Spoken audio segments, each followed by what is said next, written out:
Welcome to April's speaker series. My name is Sabrina and I'm happy to be here with you all. Dirigo Labs Speaker Series is a monthly event where founders and leaders can share advice on how they overcame challenges, capitalize on their target market, and provide you with actionable insight for your own products and processes. For more information, you can find us online at centralmaine.org or dirigolabs.org under our speaker series. I'd like to thank our sponsors for this evening's conversation. This free event is presented by Dirigo Labs and is sponsored by Valley Beverage, CGI, Thomas College's Harold Alfont Institute for Business Innovation, and Briggs Co-working and Innovation Space. In addition, this conversation is being recorded and will be available for later viewing on our YouTube channel.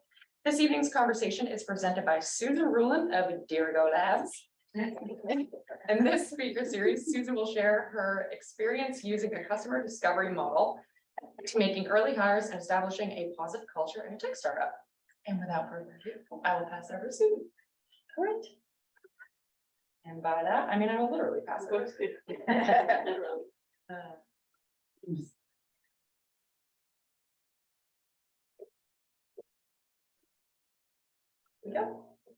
Okay, so here we are. It's my time to present. I'm gonna reference the title later. About don't growth. Can you all see it? Can you all hear me? So we've been this week in Dirigo Labs, we've been focused on HR, DEI, employment law, and we've had some phenomenal speakers. As Lee mentioned, we had David Pease from Bangalore Savings Bank. We had Laura Shen, who was great. But we've heard perspectives from the corporate side, and I wanted to present something on the startup side. Because I worked for a startup for 3.5 years before I came here. It was my third startup that I've worked for. So I just wanted to share some insights with you on the practice of building a team. And this is very conversational. Interrupt, ask questions at your leisure.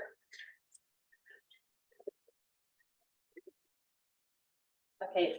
I think Sabrina, you have to click on the PowerPoint itself. It's picking about, if you click on the Zoom, it won't click through. Okay. So Warning. what was that? What?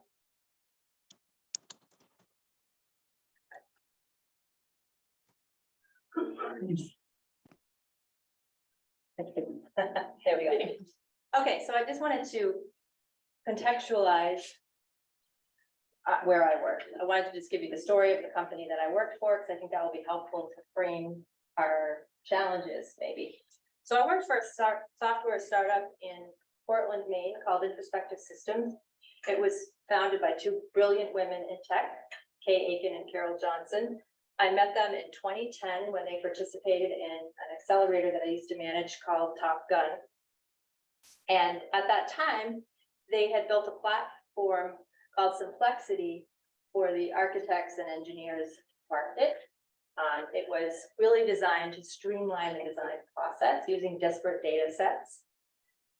If you had asked me in 2010 what I thought about this team and this software, I would have told you that I didn't think they knew how to articulate their value proposition very well. But I've reformed that thinking over the years. And it really hit home with me when, I don't know if you guys remember, we had a presenter for Dirigo Labs from Rev Up Capital. Her name was Melissa Withers. And she talked about timing of startups and how important that is. And she referenced a wave. And she said, you know, you don't want to be at the crest of the wave and you don't want to be at the crash of the wave. You want to be riding the wave. And metaphorically speaking, I think Kay and Carol were out to sea. They were solving a problem that nobody really wanted to solve or knew to solve yet. They were thinking about smart cities and the internet of the IoT world at a time when no one was talking about that. Now they were very sharp and shrewd, but just at that time, it wasn't a problem. It was very much an academic endeavor. So it works now. There we go. Now We're ahead. So good. overly sensitive. So for the next 5 years, they had a series of pivots and a lot of changes and false starts. But eventually, they developed the software architecture that we used when I joined the company, which was Xgraph. And we were the first software company in Maine to deploy AI and software. So, a collaborative AI platform, multiple use cases. If you think about AI now, which we all do all the time, we had also thought about that. We were focused on, we had done a small project for electronic health records. We had done some work with large data sets for scientific applications. So XFAP was the core architecture. Just make it go once. Thank you. I was attracted to this company and I joined in 2017. Things really started to gel for them. They hired a rock star CTO, Sean Meredith. I don't know if you've heard of Sean before, but he was in the first Techstars cohort. He's the founder of Omnic Data. But I knew of Sean because he'd been on the Chimani team. He was a co-founder with Chimani. They had been in Top Gun, although he didn't participate. He had led the MLTI program in Maine. He worked for Apple. He had a really successful exit. I knew really great things about him, and I was really wanting to work with him. And personally, I'd worked for 9 years for the Maine Center for Entrepreneurs, and I love startups, and I really wanted to, I guess, put into practice what had been theoretical, so to speak, and work with just one startup. So I joined in 2017. I was hired as the Director of Business Development, but we were still pre-commercialization, and we had one of the MTI Business Accelerator grants, the BAG grants, they used to call them, and they don't do them anymore, sadly, but they were one of the few grants that MTI offered for marketing. So we had Harris Media Services, we had them on retainer, so we kind of didn't need to do that work. So I moved into operations, where I became the Vice President of Operations, and I was employee number 6.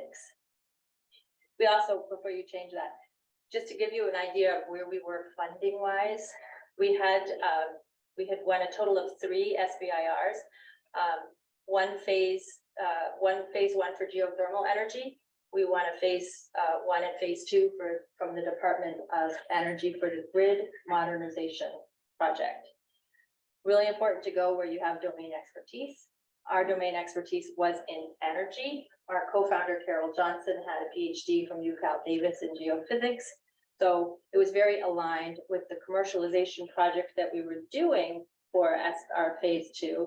And so that was in microgrid energy. Are you guys familiar with what a microgrid is? A little? You all know what the electrical grid is that we are all plugged into.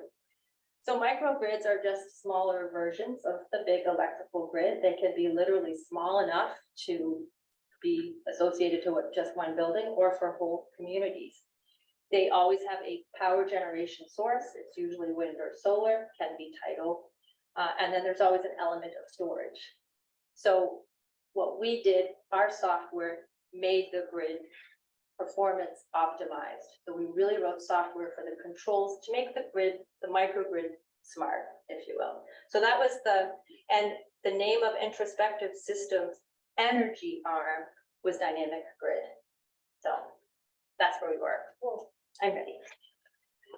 And this is my hand.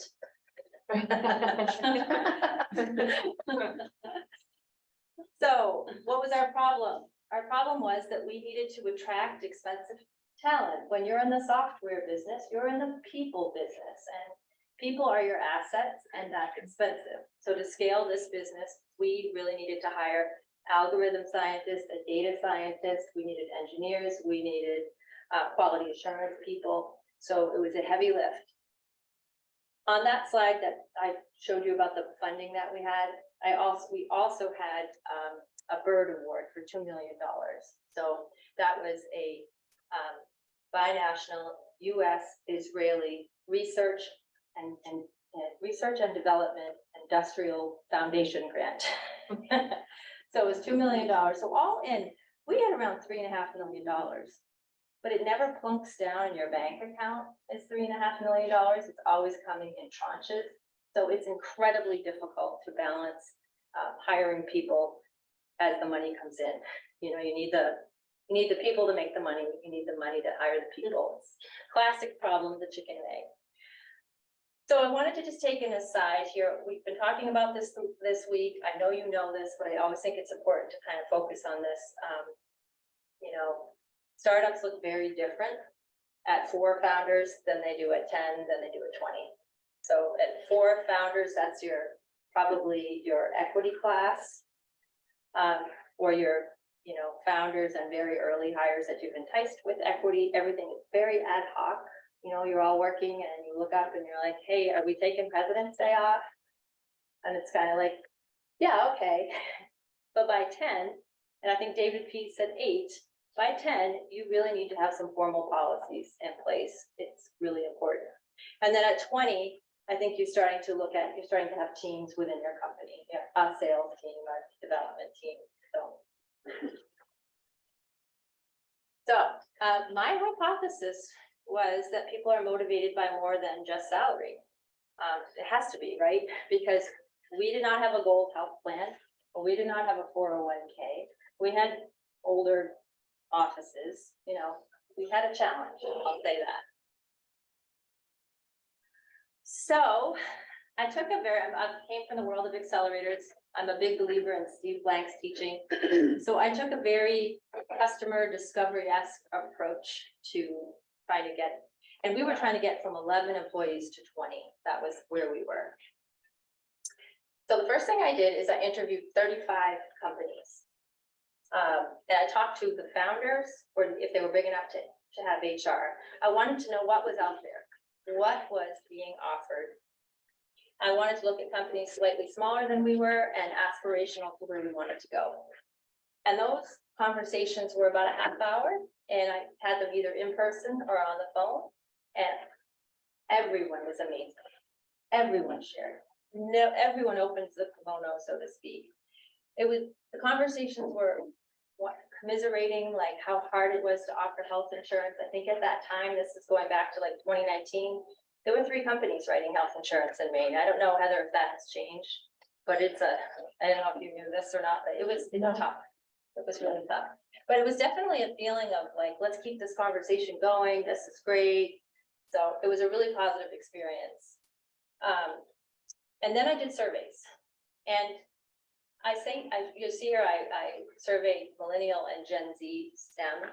Now, we were very open. We would have welcomed older workers. We really just didn't think we could afford them. We really thought our market was recent grads.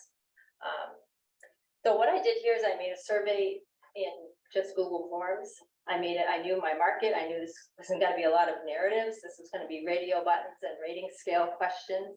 But I really wanted to understand for these people who are going to graduate soon or recent graduates, what they were looking for in work that wasn't salary. I really wanted to know if there was something that was kind of different.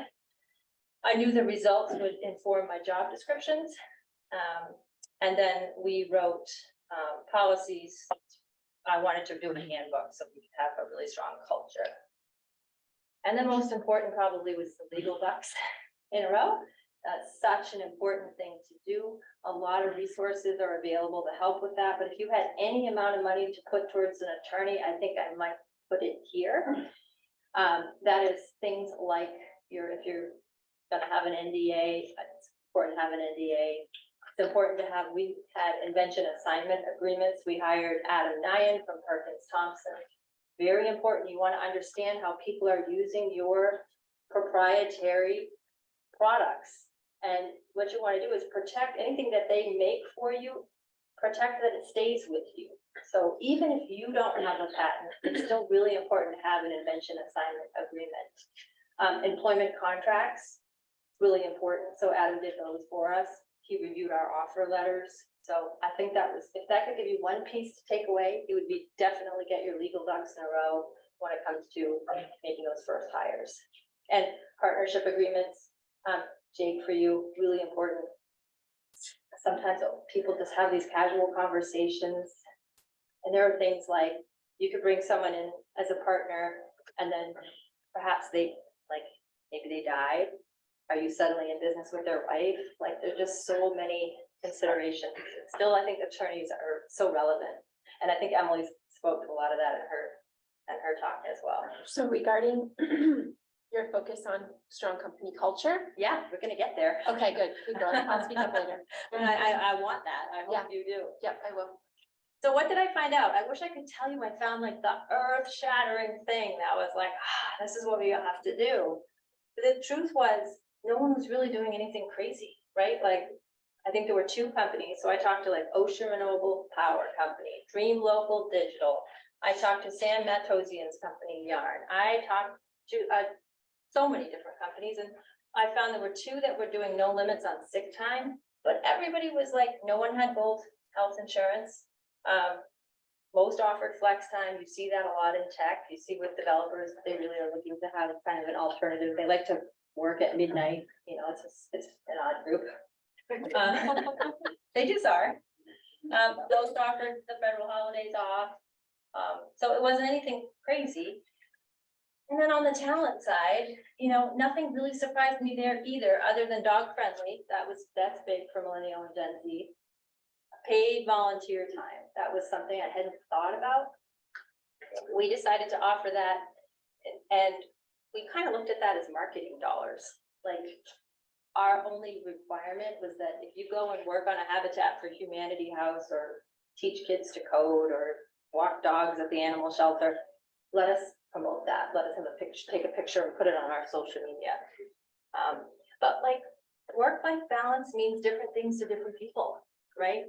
I had a conversation with Garvin like maybe 6 months ago, and we were talking about approach to work. And Garvin told me that he graduated in 2008-9 in the recession, and how difficult that was being a young college graduate. And you compare that to what happened in 2021, you know, it was more of a, I'll dictate to you what I'm going to do for work versus I'll take anything, but it was very different. So those experiences inform how people think about culture and work-life balance. So, thank you. I like the paid parking.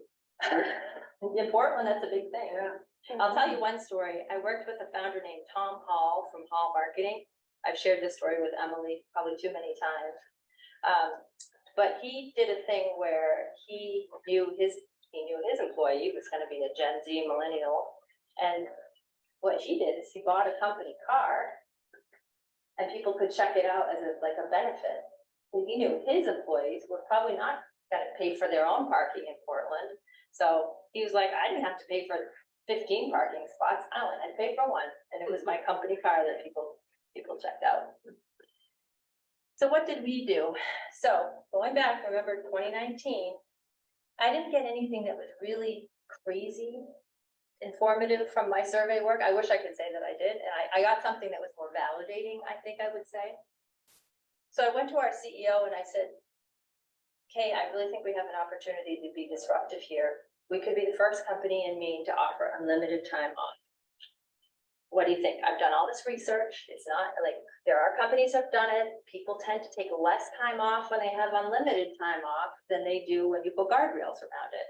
I know this is crazy, but what do you think? And she went for it. She totally went for it.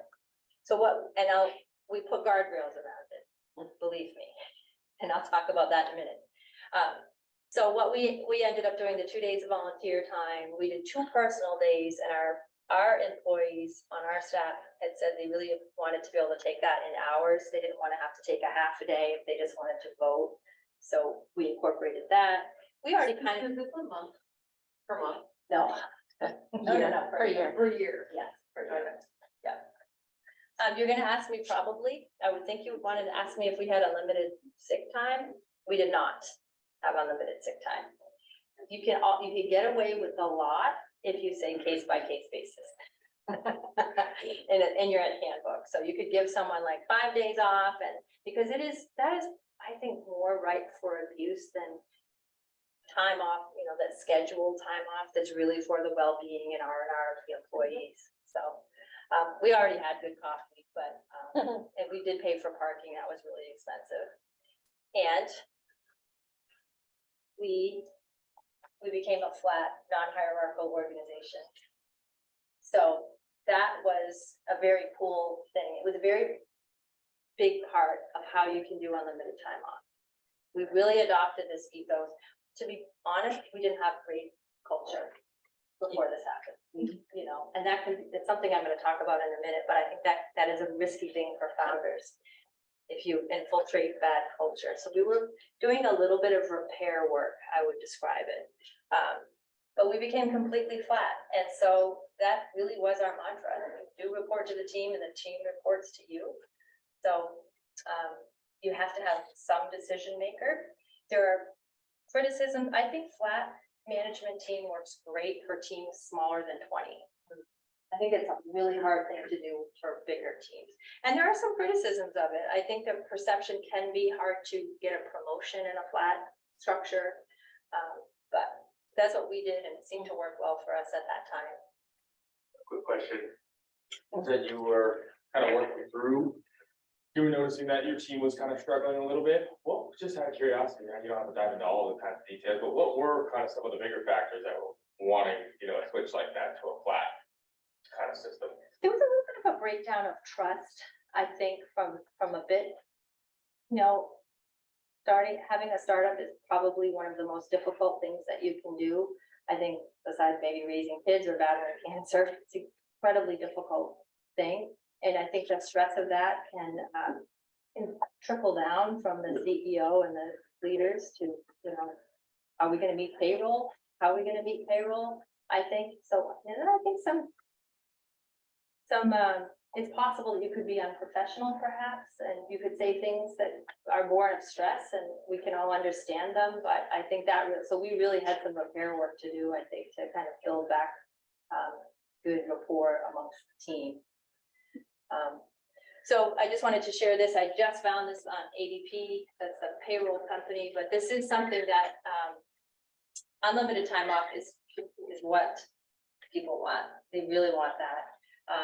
Looks like 74% to this poll anyway, this Harris poll wants it for Gen Z, 70% of millennials. So I just thought that was interesting.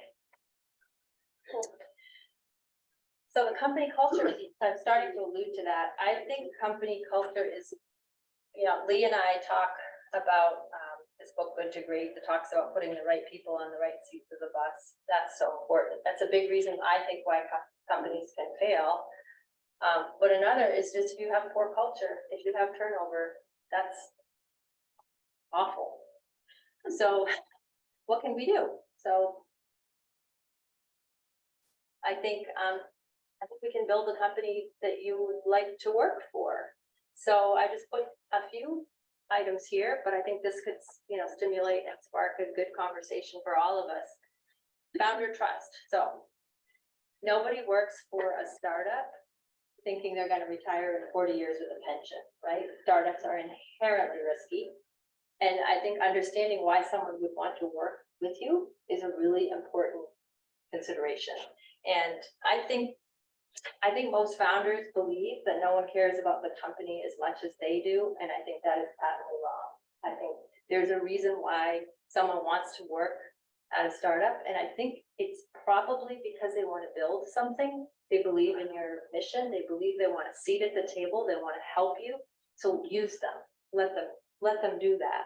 I think some probably work because they want to wear multiple hats. They like the idea of not being so narrowly rigid in a rigid role. But I really do think most want to work with a startup because they believe in the mission. Invite contrarian views. I think this is easier said than done. But I really think it's important to create a safe space where people can safely disagree with you and disagree with your assumptions. I think that's such an important thing. And don't make people feel bad if they challenge you, because often they're right. Recognition, and I don't mean plaques and trophies. I mean, if it's somebody's idea, don't take credit for it. I think that's a really important thing. I think in organizations, if there's a figurehead, there's usually a culture problem, right? If somebody give praise where it's needed and deserved, I guess is what I would say. Empower people. You hired them, you believed in them. Empower them to make decisions on your behalf. It's okay. They're not always going to be perfect, but let them do it. I think that's important. Transparency. My favorite story about transparency is Sean Meredith again. From Omnic Data, he has open books. So what he does is everybody can see what the QuickBooks look like. And he will routinely say, okay, we've got 9 months of burn. I know we're all working really hard. We can cut the burn and hire somebody, and that will, ease our work burden, but shorten our runway. What do you want to do? And I think that's great. I think there's a misconception that if we don't know how we're gonna make payroll in 2 months, we can't let anybody on the team know that. I think that then you're not tapping into the 9 brains that are on that team helping you, or however many employees you have that can really help you think through that. I think there's a tendency to kind of hide that stuff, and I really think you should be transparent about it. My favorite vernacular language, so important. I used to work with a founder who routinely said, this is my director of product. This is my CFO. This is my sales manager. And I think that sounds awful. How much easier and better does it sound to say our? This is our director of product. And, when you refer to colleagues, you can say staff, but staff sounds so traditionally hierarchical, right? When you say, and the staff will take care of that. Always better to say our team. That seems more inclusive. I think investors like that better, honestly. And if you were to say, let's say you could only hire somebody for 15 hours a week to do content marketing for you, but you're inviting them to a meeting. I think it sounds better to say, instead of, we're inviting so-and-so who does contact marketing for us, why not say, we're inviting my colleague who's an expert in content marketing. It just shows respect for everybody on the team. It also makes you look bigger and better, because that's kind of the name of the game too. You want to look bigger than you are. A simple thing is to just eat lunch together. I think that's to know your employees as human beings. I think some companies, there's a professional barrier that I think there's a tendency to not want to cross, but I think, if you understand what someone's going through on a personal level, it just makes for a better culture all the way around. Feedback loops. I think feedback is so important to both be receptive to feedback and to give good feedback. So I really think that's an important element. And then don't throw things. And that is literally, as I said before, I think there's nothing harder than starting a company. And then I think you have to manage the pipeline, you have to raise the money, you have to pay the bills, you have to look at the supply chain. It's incredibly stressful. And then to add on that, somebody else's livelihood, that you are making it possible for someone to buy a house or get a car, and then all of somebody's livelihoods on that, that's incredibly daunting. And it's really easy to lose your cool. It's really easy to slam the door. It's really easy to, throw crumpled paper. But that really erodes the leadership. And then the people are not on board anymore because they don't trust the leadership. So I think if you can keep it together, and instead of say why you're stressed, tell them, be open about it, I think is a much better strategy. So I want to just open it up to a conversation. I think I have one more quote in here. I was gonna say, was there anything other than wanting paper walls? There could be. And I just thought this was a great quote. The first job created by a startup founder is not just a paycheck. It's a vote of confidence in their vision and a sign that others believe in their mission. So I think that's a really important point. But anyway, so that's what my presentation was. Now I'm hoping we can chat about it. Tell me your thoughts, ask questions. I comment, because I feel like, especially that last slide with kind of a list of kind of the core kind of aspects that the team wants to share.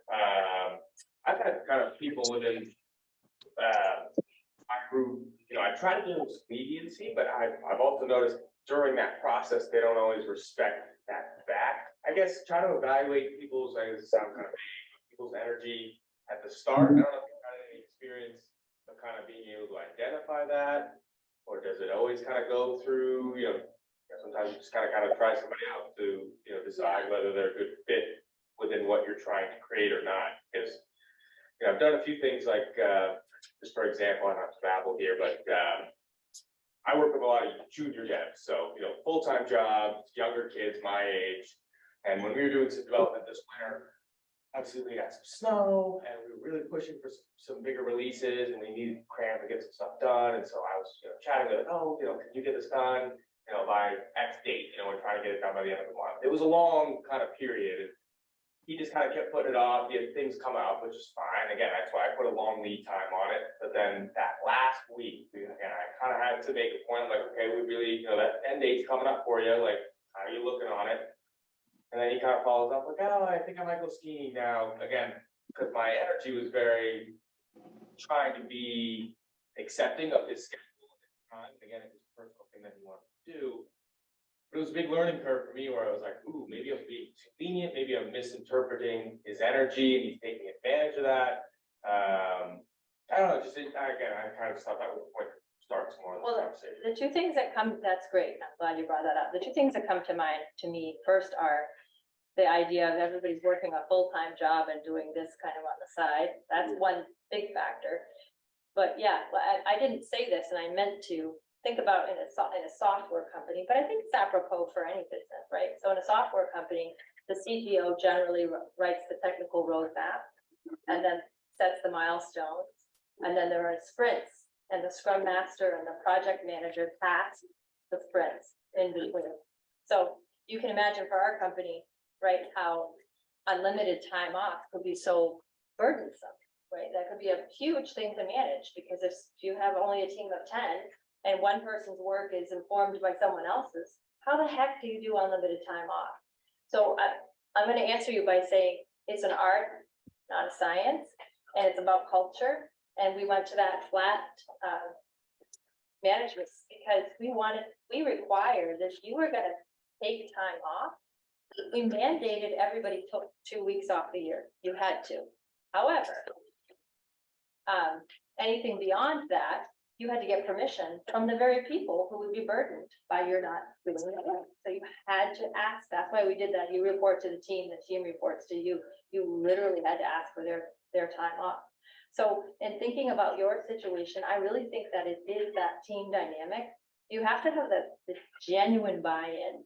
And for us, we were really focused on, we want people to feel bad if they're going to burden their colleagues, right? And so if you're all mission aligned fully, then it should be inherent on everybody who wants to work hard. So I guess I would just be thinking like, why would you be getting this sort of inconsistent approach? Is it a culture thing? Is it a misaligned values in the work that you want to do? Do you have a tech roadmap? Yeah, and it could have been too, because you said your check and balance of like, ooh, how could it affect other people? That's really where I started seeing it because, speaking now, we did have more leniency at that time. I was trying to set a hard timeline on that just because I wanted to stay on schedule. Right. But I'm also just for thinking, I realized that he was affecting other people's jobs by not getting his task done, but he might have not. I didn't really explain how, if you're not getting this done, now Nate can't start on 3 other things that he wants to start to give you another thing. Right. So maybe kind of to your point of having everyone on a line, not that he isn't aware of what's going on, but maybe just painting that picture of or just having more conversations together so that he can see who he might be affecting when he's taking, this day off specifically that could, what I mean? So maybe having more recognition on how it could affect other groups could be interesting. I don't know, but I'll think on that. I think too, not everybody is a planner, right? Not everybody can say, okay, I have this, so break it into chunks and get it all done, instead of procrastinating and saving it till the very end, which some people work very well in that kind of system, but that doesn't consider how it's impacting other people. So I have found that here's our big project, and let's break it down. We're going to break it into this chunk. So if you have 3 months to finish this project, what's due at the end of the first month? So that, he has a deadline now that is much closer than 3. Oh, I got 3. Yeah, that's a really good. Right, that's true. I got 3 months to get this done. So I think sometimes, right, so not everybody plans the same way, and understanding that, right? And I don't hold it against anybody. I just make my expectations clear. Yeah, I always say that, I think worked in big software company. I think that actually the problem that we're talking with Little is probably not much compared to what those companies are facing, because and it's seems to be in the building, they build those silos. And once you got those silos in place, everything comes to, I mean, it's just grown to all, it's just, and, so keeping conversation always, and, but as you grow, I just, you know, I've never worked for a company that even had that problem. It is a tough thing, and, you know, it's not, It's too strong. Yeah, I mean, we have a GitHub, which we manage all of our tickets. Just so like lean, like, have you taken, broken down all your roadblocks and then given them those milestones to achieve? It's a Scrum Agile, whatever your methodology is, to break them down into small goals and to achieve over the course of. Yeah, I mean, yeah, we have. I mean, that kind of varied from, I mean, just thinking on the development side, we had something very planned out on the development piece because we had very clear bottlenecks on, like, we were slow in development. We're like, okay, let's really build out a database because that'll give us leverage when we talk to software. You know, they can use that database. They wouldn't have been able to build the software support or. So you didn't have a full stack developer. You had somebody doing front, somebody doing back. It got really tricky managing also, yeah, those types of people. This year was a big eye opener for me because I've never actually brought on and managed anybody. So it was also, yeah, just eye opening and realizing just how to deal with people, how to approach them. I'm a pretty like go person. And that person I'm kind of referencing, he was very lax. And to your point, I think giving him that month deadline, probably he just thought very lax of it. And then the last week, he's like, oh, all my friends are going skiing. I don't want to miss it one weekend, but he didn't forethink that he had all month to do it. He could have done it 2 weeks prior. Learning how were to. you paying him, or was this some sort of equity for? He was paid just through a subcontracting deal.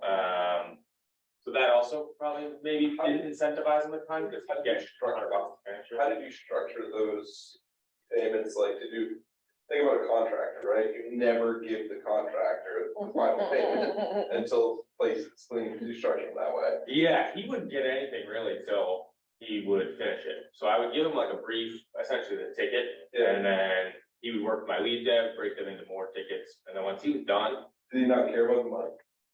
He did, but then I think it was because I was throwing around amounts like, not that $200 is a lot, but like, that's, you know, that would be a value of one ticket to be like $100 to $200. So I think he would be willing to forego, like, I'll miss $100 to go skiing this week. That's not keeping me to it.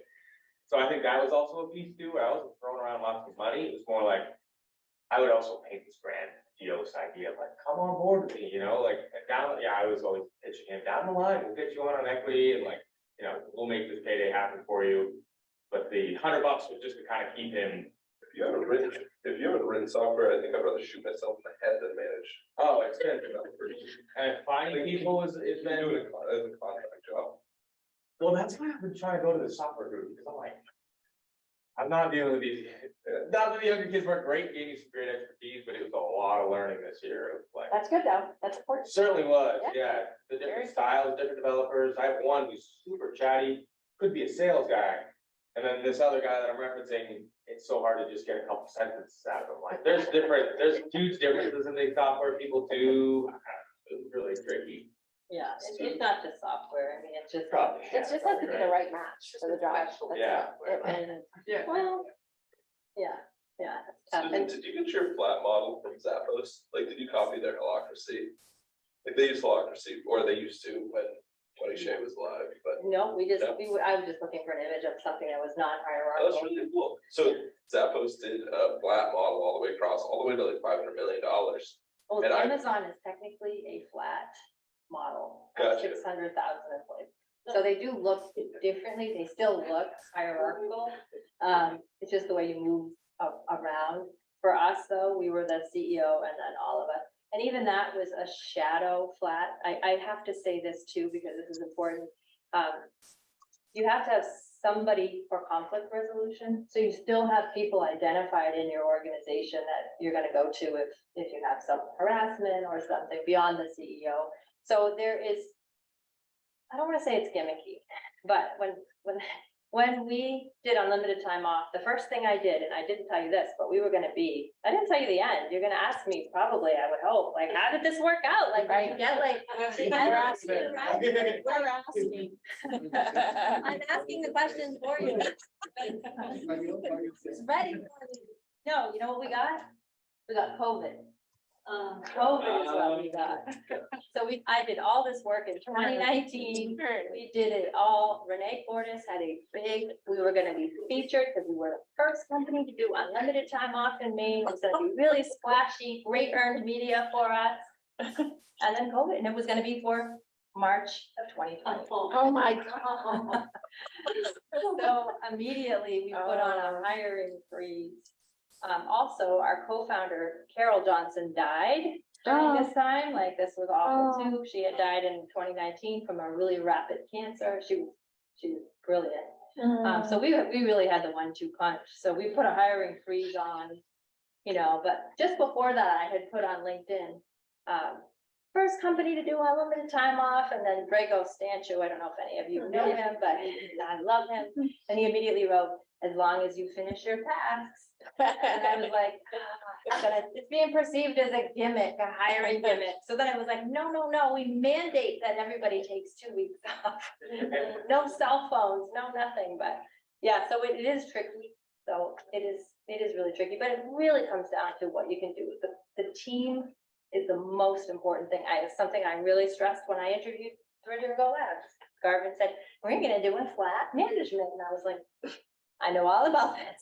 I know all about this and I care passionately about this, but so a real flat management system, but yeah, so the team it has to be, for small startups, has to be paramount, or you won't just get the buy-in, you won't get what you want. You gotta make everybody feel a part of what you're doing.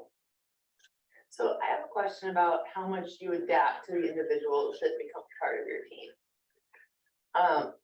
And because when I look at my hierarchy, I didn't know it was called flat. That's the only way I know how to Describe it. Well, it's the only way I know how to think is in like network. So it's like every person that comes onto our team is like adding capacity and a part of the leadership team. And I feel like I'm like not over that team. I feel like I'm under them. And I'm just like, I'm the one that gets beat up, and then they're the ones that get the credit when it works. But if the managers, each manager of each farm drop hub and each one of the communities where we're operating, like if things are going well, like they're the co-founders of Farm Drop, and if things are going well, it's like she's the founder of later. So I definitely feel like I'm, and that's okay. I'm like, great. Everybody needs a little bit of a punching bag. That's hard though. Well, it is hard, but then again, it's hard to be a farmer. And there's, nobody's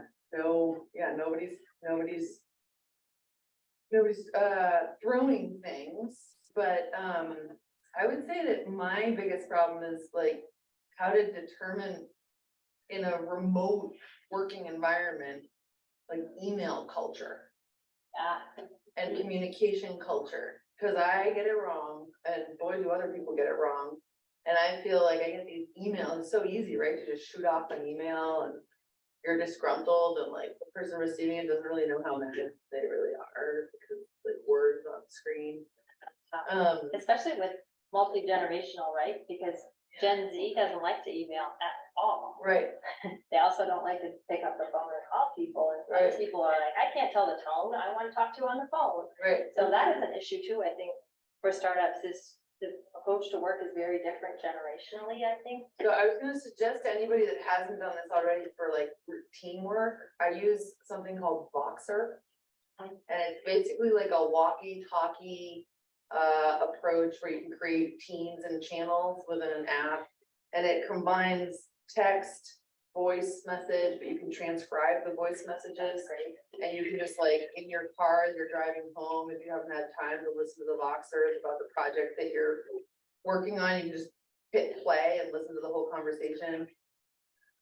It's pretty cool. VOX? VOXER. That's a cool tip. Yeah, and just ignore the people trying to hit on you. It's so strange. It's like Facebook, you get random messages, Yeah. strangers. Yeah. And then about meeting people where they are, you know, developers, Benoit, I'm sure you can speak to this, they can be very odd people, right? You probably work with them. Oh, yeah. Very Not strange. stories. Sometimes they're like, I work at 10 until 4 in the morning, and then I sleep until 11, and then, and you're like, but can you just like make a staff meeting, like just one day a week? They're just odd. You would be odd if you just wanted to be in front of a screen all day, like, that makes you probably a little bit antisocial, They can be odd, and you got to cultivate the oddity, right? because this is when they are start to form. Yeah, It's a weird culture, Yeah. yeah. yeah, it's a strange thing, but, you know, and engineers can be an odd group too, right?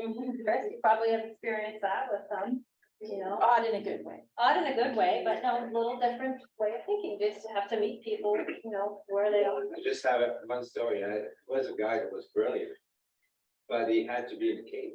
So he had actually a cave over his, he had a big cubicle and he had built a roof. And the only thing you could see is that screen from there. It was so dark in there. And that's the only way it could work. And so you got all kind of people. Really. That's true. What about you guys? Anything to share on the Zoom world? I'm curious if anybody else is looking at slicing the pie for the grunt equity pool and how they're looking at that. We have there are 3 of us that are founders, and one is wanting to kind of scale back her time going forward. And we're trying to figure out we've had really thoughtful conversations about it. Really thoughtful conversations about it, but we haven't gotten to a place that everybody's quite comfortable yet. So we've revisited the slicing the pie, kind of going forward until we have revenue. Anybody else working on that? I know Michelle uses that, but she's not here, I know. so. I need to figure it out, because my co-founder stepped away and left me with 100% of the equity, and it's hard for me to understand. If That's a there's any- good situation. What's that? That's a good situation. Well, I'd rather she be doing her part of the job. But yeah, so there's a big gap, and I think the question is sort of, you know, how do you, what she said to me was, use it to fill the team, right? And build the team, and I don't really know how to do that. I don't know, because I have no idea when Farm Drop's gonna return any value. And I sort of feel like I got burned working for equity for another company, where all of a sudden I had worked for a supposed $40,000 and had to pay like $17,000 in taxes, when really I'd seen no money. So I kind of don't know whether I like that model for people, because it's ultimately they're working for free with no assurances. How was structured? I'm an L3C. How did you file like articles for corporation? So in your article corporation, did you even issue some share? Yeah, Technically, if she quit, she didn't have anything to do with it. If you never issued yourself a share, you're like. right. So. Yeah, I think we did, but I think that the question is more like, is that how you build it? Is that how we build a team? I think it's like based on. Just to protect yourself, you know, so you don't have to issue yourself a folder with that. You could use LLC developers and it's LLC, and then that LLC owns your shares. So give yourself 10% shares in your LLC so that you don't get burned. Then you can hire people off with shares for equity available, so you can issue them a certificate, so they're not getting. Right, there's still technically. Susan, will you recap that for us on the that are not there, because we couldn't hear all of that? Yes, Chris, will you share what you just shared with Hannah? I don't know what I said. You were talking about, you gave her a strategy. Oh, strategy? Yeah. This is close. Yeah, it's just a strategy on how issuing yourself shares in your own company. Is instead of doing it through yourself, you create your own LLC and backdoor it that way. That's all I was saying, was just to protect yourself, you know, from anything else. Because what Ann was saying was that her and her partner split, and there was, she gave her all the equity, but they never issued themselves equity. So there were no certificates issued. She was basically had a hand on an empty sack, you know? So. Yeah. Well, interesting, we have, our guys are begging for equity. And the agreement that we're making is that each region will have a regional director. That director will get shares at some sort of value. So I think you guys have regional drop locations. You could give them a portion, because I was saying, I'm like, guys, right now, I could go broke overnight. Couple of years will be fine. That's when you want, so I'm gonna give them a salary, a little bit of equity. That's kind of fair to both parties, but I see what you're saying, like, they would have worked for free, and I'm like, that just seems foolish. Yeah. I know it's for free. There's a really, really good book that we read, it's called Evergreen Startup. Evergreen startup. And, a guy's, I can't remember his name, Berthoff or something like that. Yeah, and, Very good. he's through MIT, the E-Forum, and, the book's awesome. But the way that he puts it is that as a startup, you know, your equity, you don't have the cash to pay anybody, right? So you're trying to, get the talent to move forward. So what you use is your equity at this point. So it's either you go out and you pitch to angels, or you pitch to the ventures, and then you take that money and then you hire somebody, or you can just bypass that center. And it was really an interesting, book on the middle part, the, venture and the angel. It's part of really it, an so. eye-opening. Evergreen Startup. And the person that wrote it, what's it now? Berthoff, I think his last name. I had multiple ventures, had multiple companies. Yeah. Successfully exist and some not so successful, but he's a veteran in this. And then a lot of things that he was saying too is if you have employees that have the equity, then they bought into your company at that point. So like we were talking, Susan, about that buy-in, get the buy-in, well, if you're invested in your company at the same time as you are, you know, maybe not the same level, but they have that taking in and they want to succeed for themselves as well as for you. So Yeah. yeah, it was a good book. Do they talk about vesting schedules at all? We did a little bit in the end, yeah. Yeah, so I just wonder if you're going to that, if you're that early founder, early people class, that's a sort of an equity class. Then when you drop down to kind of where we were hiring, I'm not opposed to the idea of equity for that class of people, but I think I would definitely want there to be some time served before giving them equity. Yeah, back 4 years, 3 years, Yeah. 4 years. We did 5 years, which was like no equity at all because. But that's some very interesting ideas. Yeah, yeah. Thinking outside of the box, I think. Yeah. Other comments from our Zoom friends? I like your culture slide, Susan. I feel like I've experienced most everything in that list. I also like the fact there's a dog in that room. Yes. How big that is, but I caught a little head popping up there and I thought that's kind of fun. But I think you really learn over the years, you know, getting older. So I feel like we've been through a lot. We want to really build a culture that, you know, people want to be there and be treated fairly and not go through any of the things that we had to experience. Yeah, I think that's right. And I think we really have to just meet people where they are. The work, David Pease had this great slide and he talked about the 2030 what work's gonna look like in 2030, and it's gonna be very different. Non-hierarchical flat is coming, folks, and it's gonna be here, I think. It's gonna be here to stay for a while. And I think he showed that, and the talent pool is gonna get smaller. So I think we're gonna have to get smarter of how we're gonna entice these people to come in and work for our companies and think about new and inventive ways to do it. So I saw that you're using like sort of traditional, you know, department terms like marketing director. I can't remember exactly what it was. well, but- that we did. I mean, I focused on operations. We had a CEO, we had a development. Right. So I guess people had time. We did have a chief science officer. We had Sean, who was the CTO. In a technology company, the CTO is the most important hire that you can have. I can't stress that, but there is that person in every company, a most important hire, so.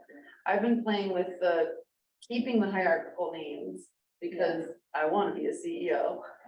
But I also tell the crowd when I'm talking to them that means community engagement orchestrator. Yeah.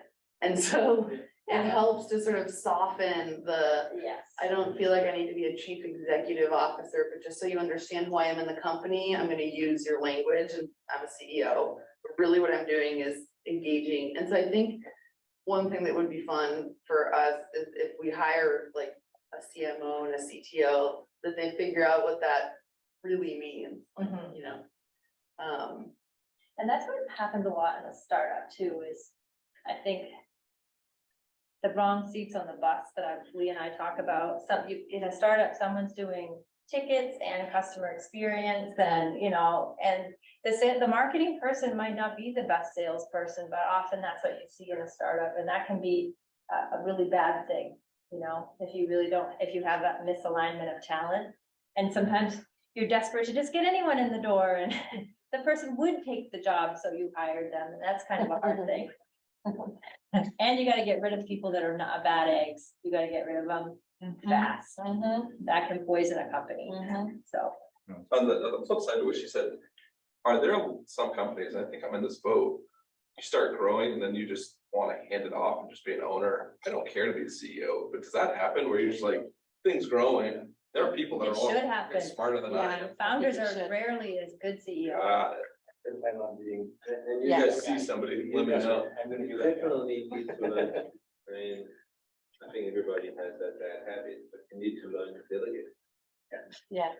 You need to learn to let it go and give trust to others, because So important. you can't do the whole thing in the world. There's just. Yeah. There's not enough time in the day anyway. I think, Brett, Maine Crisp is a perfect example of people who founded a company, Karen Getz was the CEO, and then they hired a professional CEO. Yeah, I want to do that. Yeah, Definitely. but then I can choose who it I get was. to keep my ownership stake, so Right. essentially I say how things run if I don't like something. But not always, not If I always. have 100% ownership. Not if you take venture capital. Oh, no. Then they can come in and make all kinds of changes in the. Yeah, but I think like with Maine Crisp, they're still on the board, they still are involved in the company, but they actually got to hire who was running the company.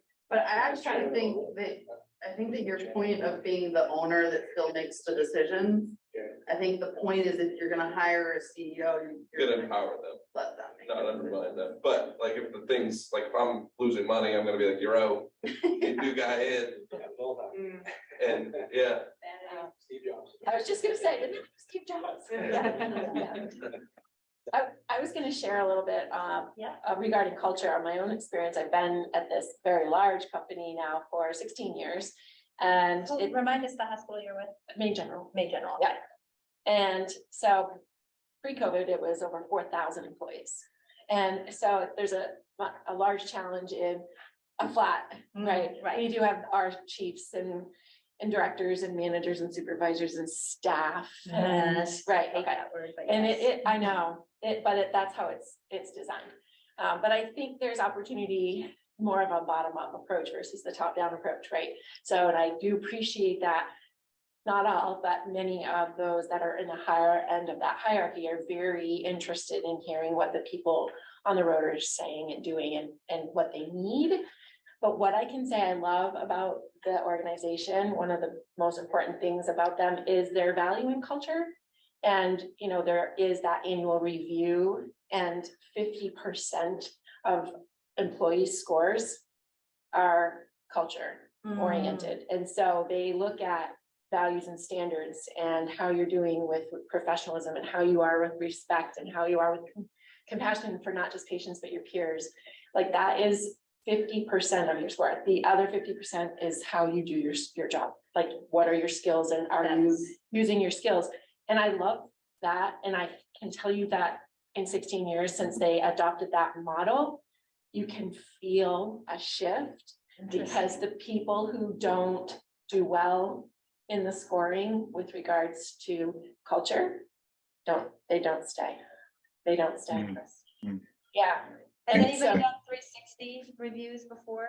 Sorry? Yeah, You have? I did when I was gonna mention, I used to work for General Electric, and at that point they had 380,000 employees. But I will admit they did a very good job at bringing you into the culture, and they felt like they cared about you, as big as it was, because they had these different outlets where you could meet different people within the GE organization. It was sort of easy to get to your boss's boss. And then they did have 365, which I say it kept people in line, right? Because everybody's worried, whether it's the boss or the person who's on the bottom, everybody was accountable to each other. Yeah, it was really nice. But they, as big as it was, they did have to create a culture that you felt you belonged to such a giant organization. And Laura and I have talked about trying to build a culture, not necessarily like G culture, but just make sure that you belong to this company. We're not here just because at our ages, right, we're not trying to be millionaires and zillionaires. We're just trying to have some fun and start a great business and run with it. And that was one comment. Another comment I want to make, which I would agree with you, that people are complex and you have to kind of go with them. I used to be a manager at a restaurant and it was crazy, but you got so many different personalities, older people, younger people, the cooks, and you just kind of have to manage as much as you can with that person and how they were. It sounds pretty complicated, but it wasn't, because you just kind of, you know, one guy he came in late almost every day, but he was really good. But at first I was like, oh, you need to come to work. And then okay, he gets there at 2 minutes of, but he's ready to go. He does a great job. So I do agree with that. You kind of have to manage and sort of go with it with the person, because people are very complex. They're very, very complex. So I totally agree with you. I think I also worked in a lot of restaurants. My favorite thing about working in a restaurant is that it's probably the only place where you're in this high tension environment and you have somebody with a PhD in philosophy and someone who did time and they're working together. And it's like a beautiful thing, right? Yeah. This guy I managed, he had a degree from Georgetown. I forgot what it was. English literature from Georgetown. And then someone's got 3 drops from who they murdered. And you're like, oh, good, welcome to it. That's good.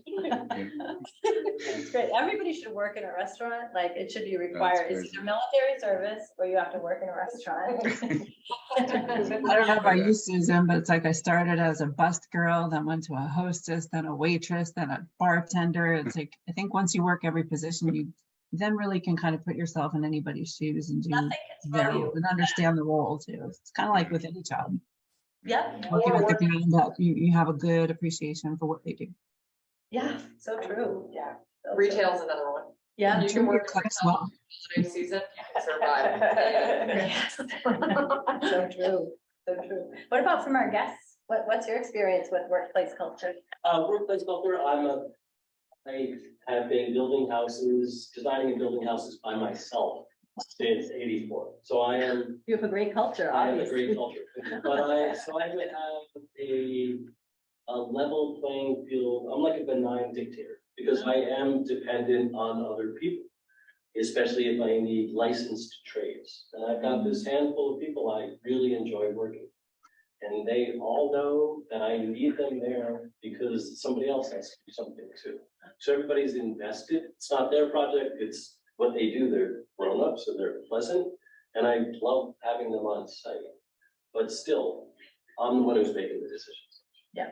I am asking them, I'm saying, Stephen, I need the wiring done. When can you be here? I don't tell him when he can be there. I ask him when he can because I've got other things going on. So that's how my work goes. It's been pretty great. Yeah. I say I'm in that boat. You have to know everything, but you can't do everything. You have to know Yeah, for everything. various reasons. You're a project manager, you're the general manager, you're the CEO, you're all of those. But then, like, what I do is I hire for projects.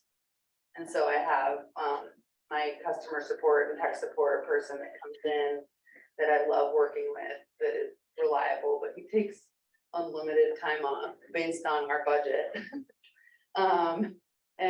And then I have, you know, a couple of people that I'm always building in that I have a lot of turnover. Or I would say every year and a half, something changes in the lives of the people that have been part of Farm Drop, and they go on to do bigger than 10-hour-a-week jobs, or graduate programs, or get married and move away, or whatever it is. So I feel like the most sustainable thing for my business is that I know how to do everything. But the problem is that now I'm the only one that knows how to do it. And I'm stuck. I feel like I'm stuck. I feel like it would take so much time to try to, even my tech support guy keeps saying, I feel like you know more about the system than I do. More efficient for me to answer the tech support email. So, what do I do? And it's no fun, you don't do it. Part of being stuck is realizing, I don't want to do this. It's the same reason I asked her You that. can make a choice. You're creating it, you can walk away from it. Sometimes it's really hard to walk away from it. And actually, I came tonight because I like to evolve, and I'm at a point where I'm thinking of changing what I do, because I've done what I've been doing for a long time. And so I was curious what the lab was about. I'm so glad you did come. Yeah, that's it. How about you? What about you? What's your culture story? My whole life's been with education at the University of Maine in Augusta. And we're not just University of Maine in Augusta, actually, one of my jobs is in IT. I cover the whole state of Maine for all the universities, University of Maine, Orono, University of Southern Maine. The first level, we take IT tickets from anybody and everybody, 300 to 400 tickets a day. And then some of those you channel up to the second level, third level or whatever. And I work like all three levels, to be honest with you. And it's great. I feel very fortunate. I'm not working with just the universities in Maine. Education has changed unbelievable since COVID. I'm working with people all around the world. I go in at 5:30 in the morning, 6:30 in the morning, I'm getting calls from Korea. That are students taking their courses there.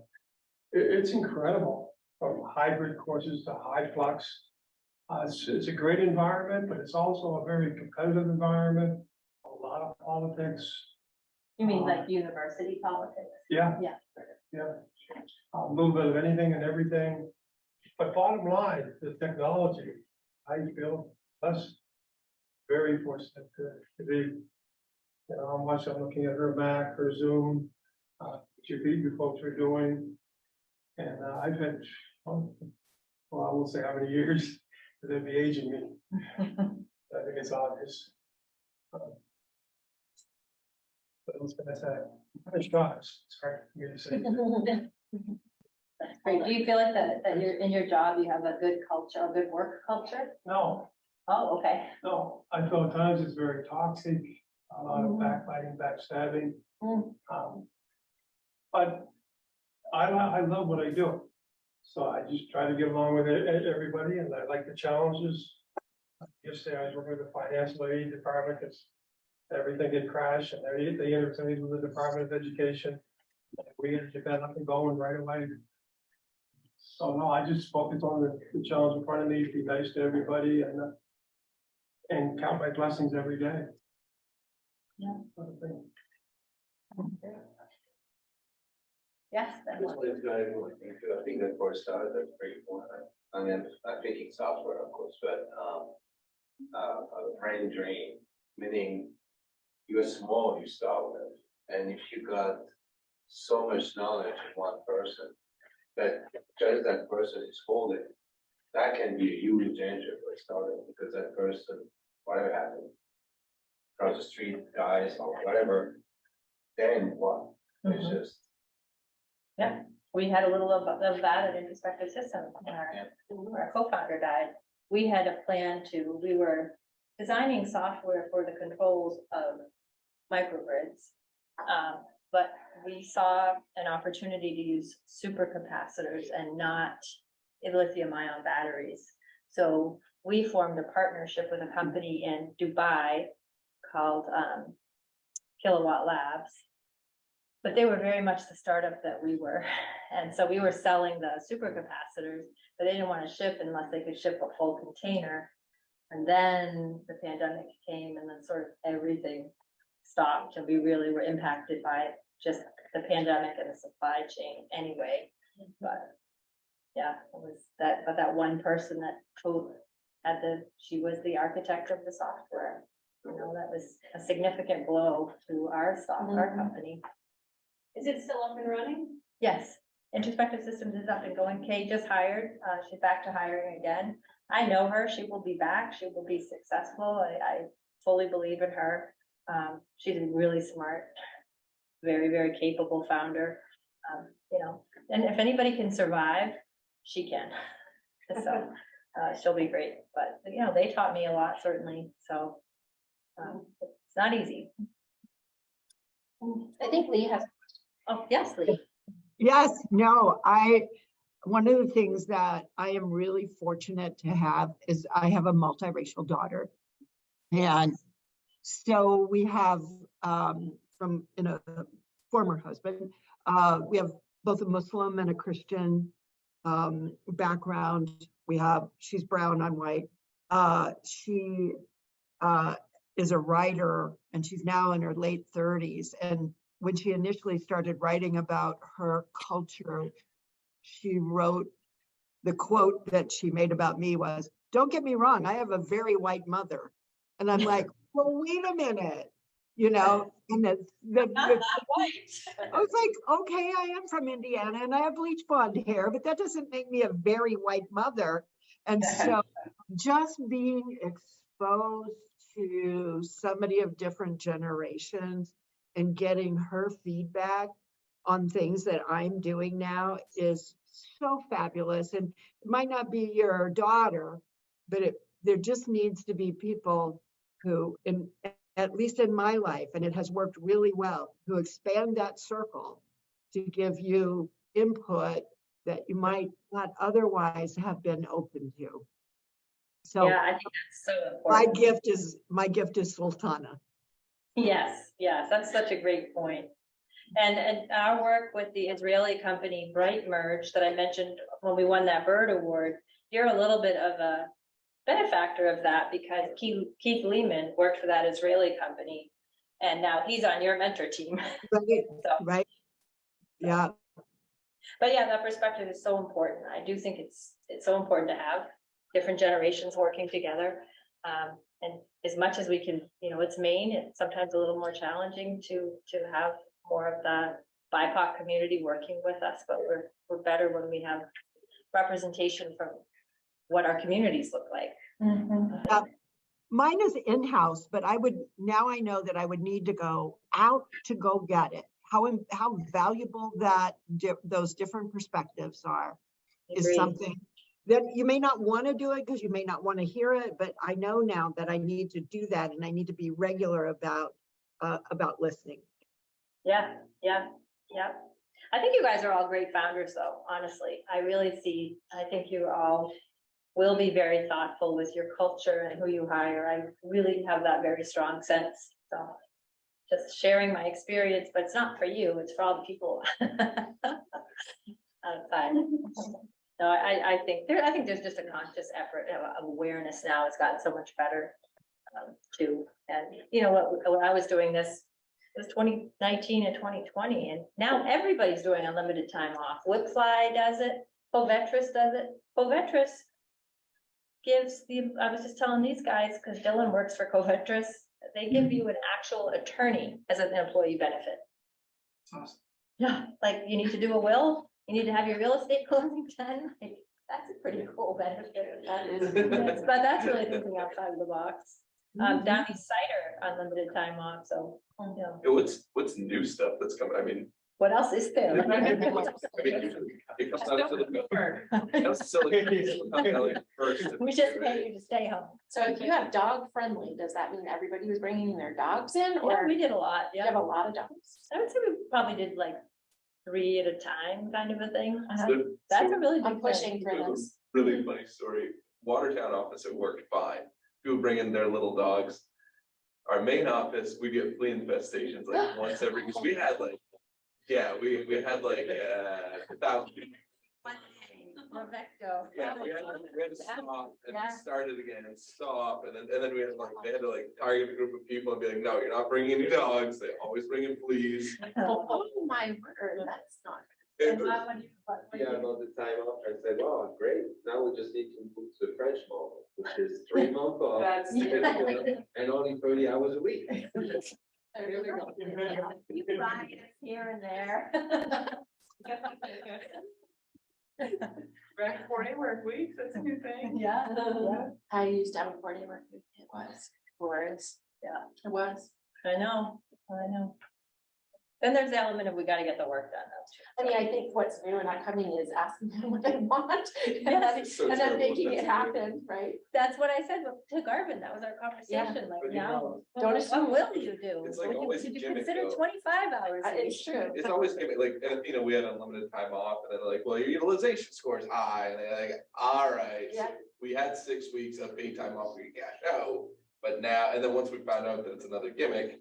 we're like, So you got the gimmick thing. Yeah, well, I Yeah. mean, so we had 6 weeks time off that were mandatory when our old CEO was there. Then we got bought by private equity. They're like unlimited time off, and we're all like, fuck, we're like, and then they're like, yeah, your utilization score is, if your utilization score is too high on that unlimited time off, and I'm like, what does that mean? And it ended up being basically It's a like, you limited, got, unlimited. we lost a week because of guilt. It really sucked. It is, it's not always what it looks like. I would like one thing, sorry. So obviously I'm French, right? So, yeah, I am. So, but I would like to point though, that sounds very interesting is, my sister used to work for Procter and Gamble. Yeah. Right? And I was not kidding. They were getting 3 to 4 months off. She was senior, right?